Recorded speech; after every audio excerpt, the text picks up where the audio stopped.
नमस्कार, जोहार झारखंड देख रहे हैं आप और मैं हूं आप सबके साथ अनूप। बुलेटिन की शुरुआत करते हैं और सबसे पहले बात करते हैं दिल्ली में हुई कांग्रेस की अहम बैठक की। तो दिल्ली में राहुल गांधी की कांग्रेस प्रदेश अध्यक्षों के साथ बैठक खत्म हो गई है। झारखंड के विधायक दल के नेता भी इस बैठक में शामिल हुए।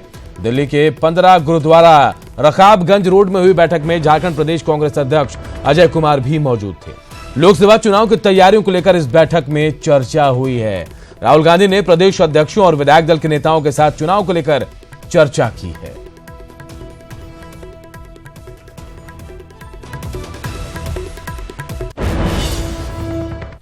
और इधर रिम्स में इलाज करा रहे चारा घोटाले के सजायाफ्ता लालू प्रसाद की सेहत में जबरदस्त सुधार है। लालू का इलाज कर रहे डॉक्टर डीके झा ने कहा कि लालू प्रसाद का शुगर और बीपी दोनों कंट्रोल में है।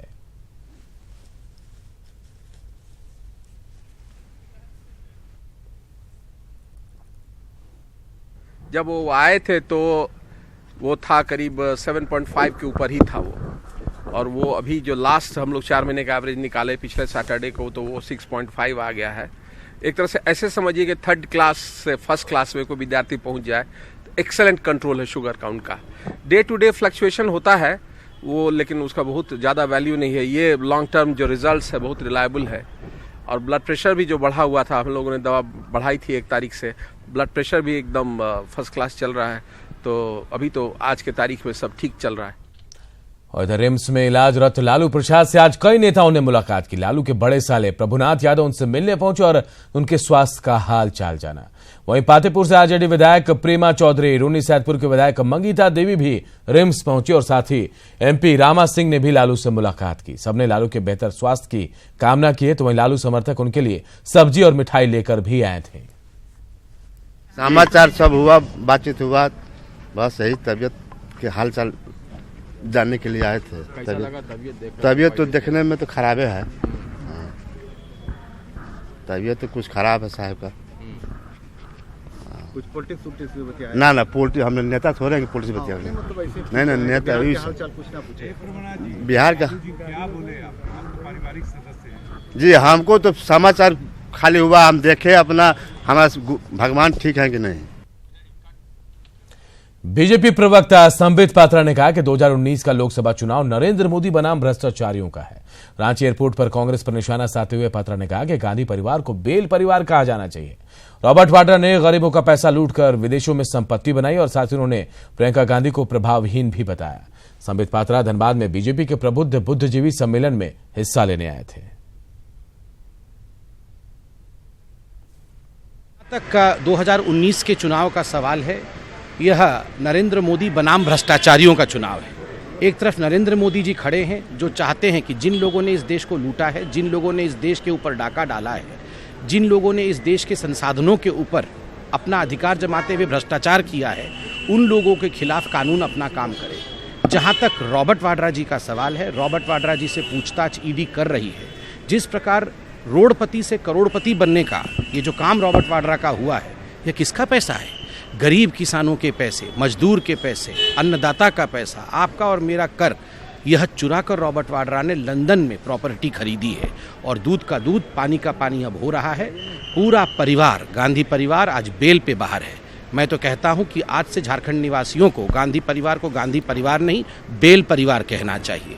और हम सब जानते हैं कि 2019 में तमाम भ्रष्टाचारियों का सफाया होगा और मोदी जी का जो पारदर्शी और स्वच्छ राजनीति है वो आगे बढ़ेगा। प्रियंका कितना प्रभाव डालेंगे? वो नॉन इवेंट है। वो तो पहले भी राजनीति में थी ही कांग्रेस में। देखिए वो फैमिली फर्म है ना उनका। धनबाद के न्यू टाउन हॉल में बीजेपी के प्रमंडलीय प्रबुद्ध बुद्धिजीवी सम्मेलन का आयोजन किया जा रहा है। सम्मेलन का विषय है भाजपा ही क्यों। सम्मेलन में बीजेपी के राष्ट्रीय प्रवक्ता संबित पात्रा मुख्य वक्ता हैं। सम्मेलन में धनबाद, गिरिडीह और कोडरमा के सभी सांसद और विधायक भी हिस्सा ले रहे हैं।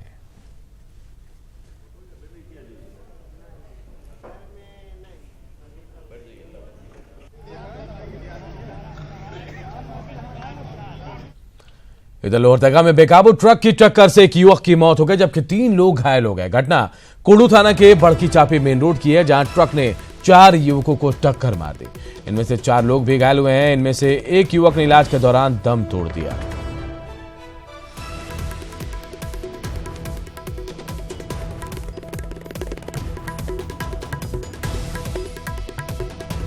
अनियंत्रित होकर गाड़ी जो ठोकर जैसे ही पार किया ना, 2 चक्का में एकदम आने लगा गाड़ी। आने के बाद मोटरसाइकिल को मारते हुए आगे पलटी कर गया। और अगली खबर खूंटी से, जहां रनिया और सरिता जंगल में पुलिस और पीएलएफआई उग्रवादियों के बीच शुक्रवार दोपहर और शाम को 2 बार मुठभेड़ हुई। हालांकि बारिश और जंगल का फायदा उठाकर दिनेश गोप और गुज्जू गोप अपने दस्ते के साथ भाग निकले।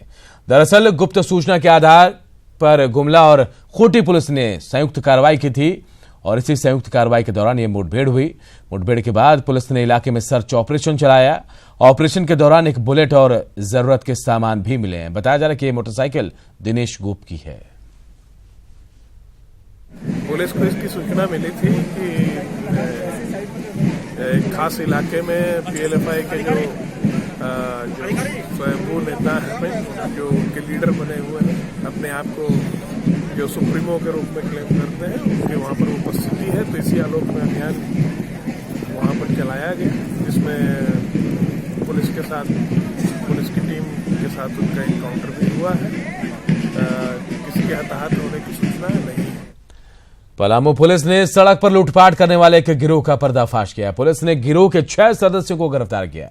इन पर दर्जनों लूटकांड में शामिल होने का आरोप और पुलिस इनकी तलाश भी कर रही थी। सदर थाना प्रभारी ममता कुमारी के नेतृत्व में सभी लुटेरों को गिरफ्तार किया गया है। अपराधियों के पास से लूट के 12 मोबाइल फोन, 14,000 नकद और एक अपाची बाइक बरामद की गई है।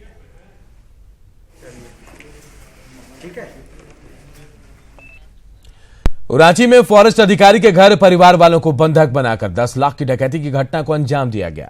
घटना चुटिया थाना क्षेत्र के अनंतपुर 3rd स्ट्रीट की है, जहां रिटायर्ड फॉरेस्ट ऑफिसर दीपक घोष के घर शादी की तैयारियां चल रही थी। जहां 4 अपराधी किचन का ग्रिल काटकर घर में दाखिल हो गए और दंपति को बंधक बनाकर घर में पड़े करीब 2,80,000 नकद और घर में पड़े करीब 5 लाख के जेवरात सहित लैपटॉप, कैमरे और कीमती सामानों पर हाथ साफ कर दिया। पुलिस घटना की जांच में जुटी हुई है। तो रांची की खबर, जहां चोरों ने चोरी की बड़ी वारदात को अंजाम दिया है। हम आपको बताएं कि रांची में फॉरेस्ट अधिकारी के घर पर उनके परिवार वालों को बंधक बनाकर करीब 10 लाख की डकैती को अंजाम दिया गया है। चुटिया थाना के अनंतपुर 3rd स्ट्रीट की घटना है, जहां शादी की तैयारियां चल रही थी रिटायर्ड फॉरेस्ट ऑफिसर के घर पर, लेकिन उसी घर में 4 अपराधी किचन का ग्रिल काटकर घर में दाखिल हुए, बंधक बनाया दंपति को और करीब 2,80,000 नकद और घर में पड़े करीब 5 लाख के जेवरात सहित लैपटॉप, कैमरे और कीमती सामान पर हाथ साफ कर दिया।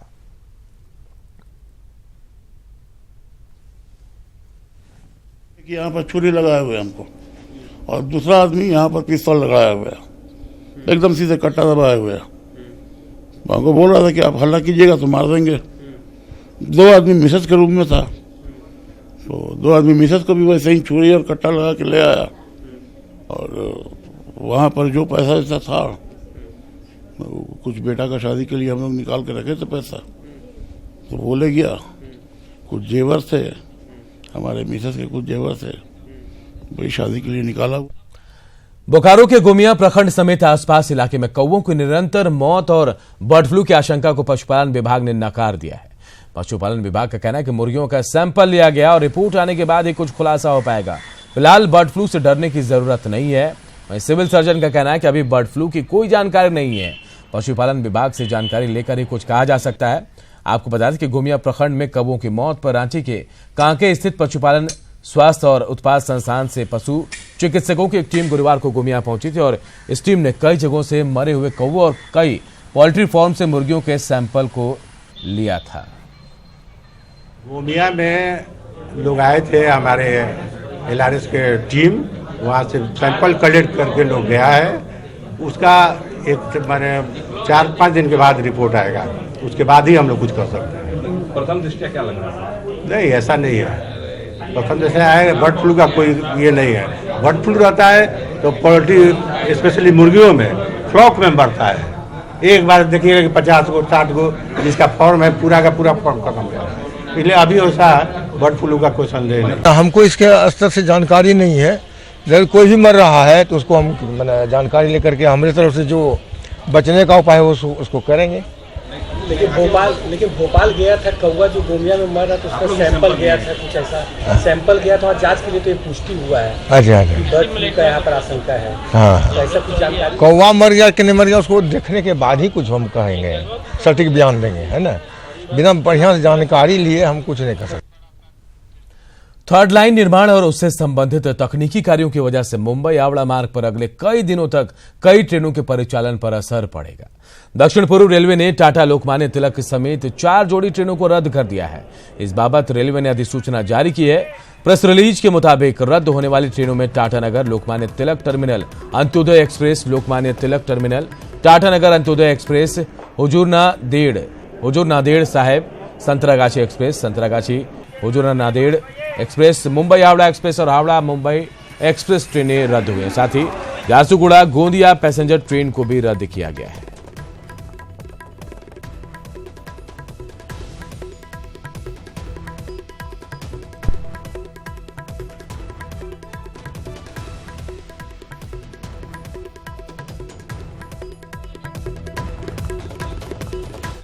सेव द चिल्ड्रन और वर्ल्ड विजन इंडिया के सहयोग से झारखंड राज्य बाल संरक्षण आयोग ने प्रमुख राजनीतिक पार्टियों के नेताओं और बच्चों का इंटरफेस कार्यक्रम आयोजन किया। इसके तहत कस्तूरबा विद्यालय से आए बच्चों ने बैठक में अपने एजेंडों को रखा। इस दौरान बच्चों ने घोषणा पत्र लॉन्च किया। इस दौरान झारखंड बाल संरक्षण आयोग के अध्यक्ष आरती कुजूर, महापौर आशा लकड़ा, कांग्रेस के प्रवक्ता राजीव रंजन, बीजेपी हटिया सांसद नवीन जायसवाल ने बच्चों की मांगों को सुना और चर्चा भी की।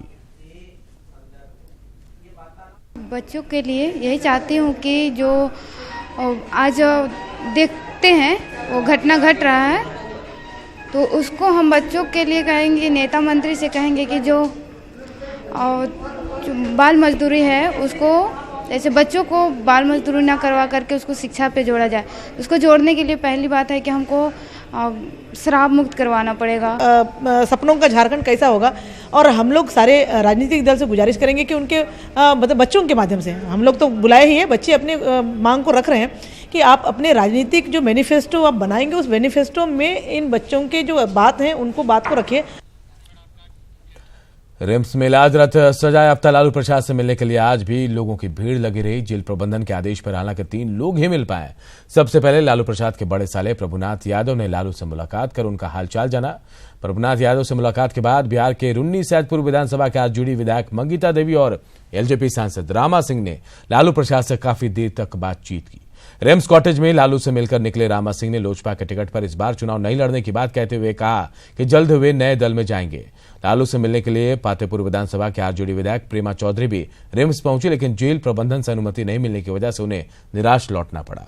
इधर लालू से मिलने आए आरजेडी के कई समर्थकों ने चावल के अलावा सब्जी और मिठाई का पैकेट भी रिम्स वो लेकर आए थे।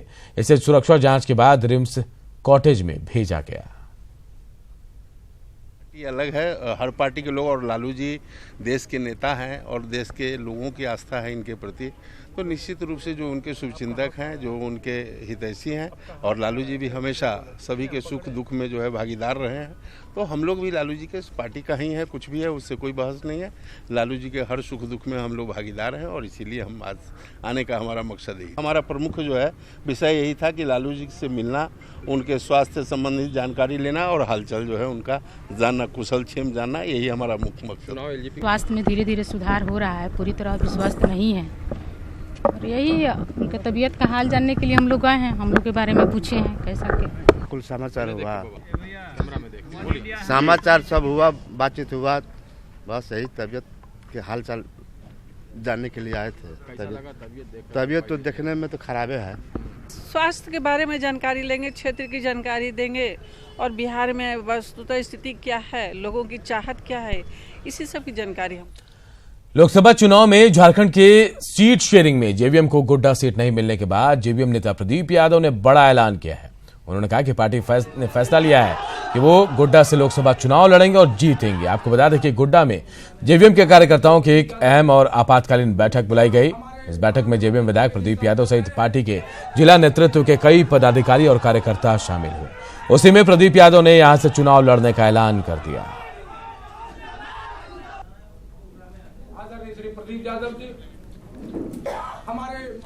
पूरे झारखंड में सड़क सुरक्षा सप्ताह को लेकर रन फॉर सेफ्टी कार्यक्रम का आयोजन किया गया। राजधानी रांची में सिमरन दास ने रन फॉर सेफ्टी को हरी झंडी दिखाकर रवाना किया। महात्मा गांधी रोड और सैनिक मार्केट पर आयोजित इस कार्यक्रम में बड़ी संख्या में लोगों ने हिस्सा लिया। रोड सेफ्टी को लेकर दौड़ के इस आयोजन में सीएम ने सड़क हादसे को लेकर चिंता जताई। सीएम ने कहा कि केवल कानून बना देने से सड़क हादसों में कमी नहीं आएगी, इसके लिए सामाजिक जागरूकता भी जरूरी है। उन्होंने लोगों को कानून का सम्मान करने की नसीहत दी। और हम आपको बता दें कि इस कार्यक्रम में मंत्री सीपी सिंह भी मौजूद थे।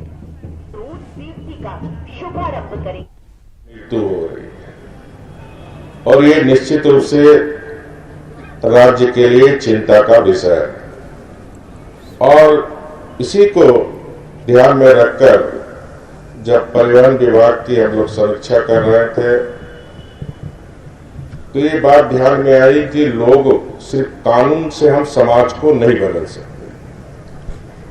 कानून के साथ साथ समाज में सामाजिक जागरूकता लाकर ये जो रोड एक्सीडेंट हो रहा है उसको हम कम से कम कर सकते हैं। जीरो टॉलरेंस एक्सीडेंट, और इसको ध्यान में रखकर ही परिवहन विभाग के द्वारा सिर्फ रांची नहीं पूरे राज्य के हर जिले में सड़क सुरक्षा सप्ताह मनाकर राज्य की, चाहे वो नौजवान हो चाहे राज्य की आम जनता हो, उसको कानून का पालन करना, सेफ्टी कानून जो परिवहन विभाग द्वारा निर्धारित है उस कानून को हमें पालन करना।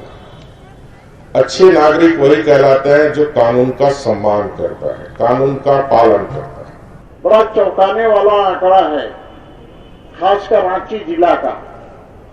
अभी जब मैं पूछ रहा था तो पता चला कि रांची जिला में हर 3 दिन पर 2 एक्सीडेंट होता है, मौतें होती है। वैसे तो झारखंड में आज के दिन कम हुआ है सड़क एक्सीडेंट, लेकिन हम इसे कम नहीं मानते। हम ये मानते हैं कि हमें ऐसा काम करना है कि बिल्कुल एक्सीडेंट नहीं हो। सड़क सुरक्षा के प्रति जागरूकता फैलाने के लिए आज सूबे के विभिन्न शहरों में रन फॉर सेफ्टी का आयोजन किया गया। इसमें बड़ी संख्या में स्कूली छात्र छात्राएं शामिल हुए। हम आपको एक साथ 6 जगह गिरिडीह, बोकारो, सरायकेला, चतरा, देवघर और जमशेदपुर की तस्वीरें दिखा रहे हैं। रन फॉर सेफ्टी में ट्रैफिक रूल्स पालन करने की अपील की गई। देखिए पूरा प्रदेश कैसे रन फॉर सेफ्टी के लिए दौड़ पड़ा है।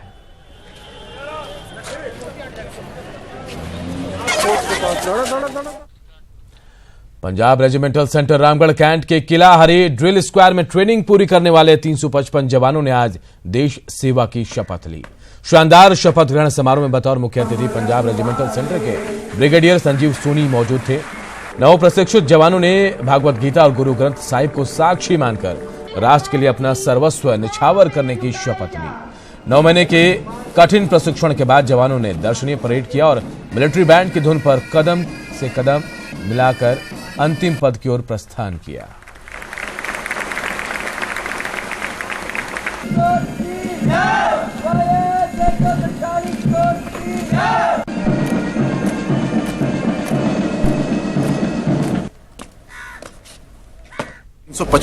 ने आज कसम ली है। 355 जवान जो हैं पास आउट होने के बाद अब अपनी बटालियंस में रिपोर्ट करेंगे 10 दिन के अंदर। 9 महीने की ट्रेनिंग में मैंने बहुत ज़्यादा स्ट्रगल किया, जिसकी वजह से आज मैं पहले नंबर पे खड़ा हूँ। और मेरे बेसिक एनसी और मेरे प्लाटून कमांडर का बहुत श्रेय रहा इसमें, उनकी वजह से ही आज मैं यहाँ खड़ा हूँ। और मैंने इसके दौरान 3 मेडल मिले हैं मुझे। एक ड्रिल का मेडल मिला और एक ओवरऑल बेस्ट का मिला और एक रघुवीर मेडल का मिला। और हैदराबाद के एक प्रोफेसर अनूठे सफर पर हैं। साइकिल से शिक्षा का संदेश फैलाने निकले मनोज पांडे 1000 किलोमीटर से ज्यादा की यात्रा कर गुमला पहुंचे, जहां लोगों ने उनका भव्य स्वागत किया।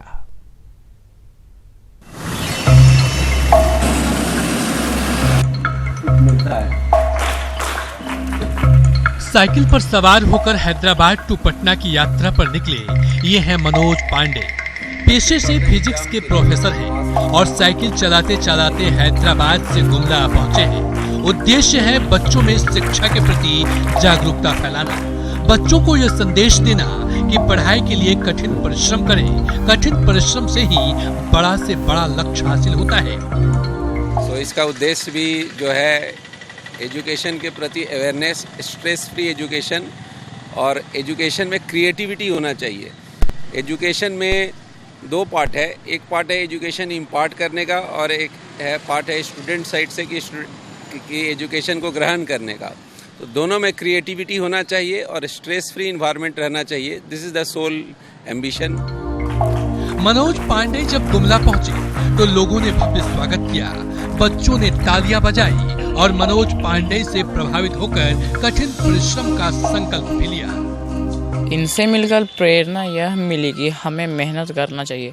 बिना मेहनत के इस दुनिया में कुछ भी संभव नहीं है। आप इन्हें देख रहे, इनकी उम्र क्या है, पर भी वो हैदराबाद से यहाँ गुमला आज पहुँचे साइकिल से। 26 जनवरी से यात्रा पर निकले मनोज पांडे पहले भी कई बार भारत भ्रमण पर निकल चुके हैं। हर बार कोई न कोई नया संदेश लेकर निकलते हैं। आज के दौर में जब लोगों के पास किसी और के बारे में सोचने की भी फुर्सत तक नहीं है, वैसे दौर में समाज को जागरूक करने का मनोज पांडे का ये प्रयास निश्चित रूप से काबिल तारीफ है। न्यूज 18 के लिए गुमला से सुशील कुमार की रिपोर्ट। साहिबगंज में जिला प्रशासन ने स्नेह स्पर्श नाम से 24 बेड का वृद्धाश्रम खोला है, जिसमें ऐसे लोगों को रखा जाएगा जिनका कोई सहारा नहीं है।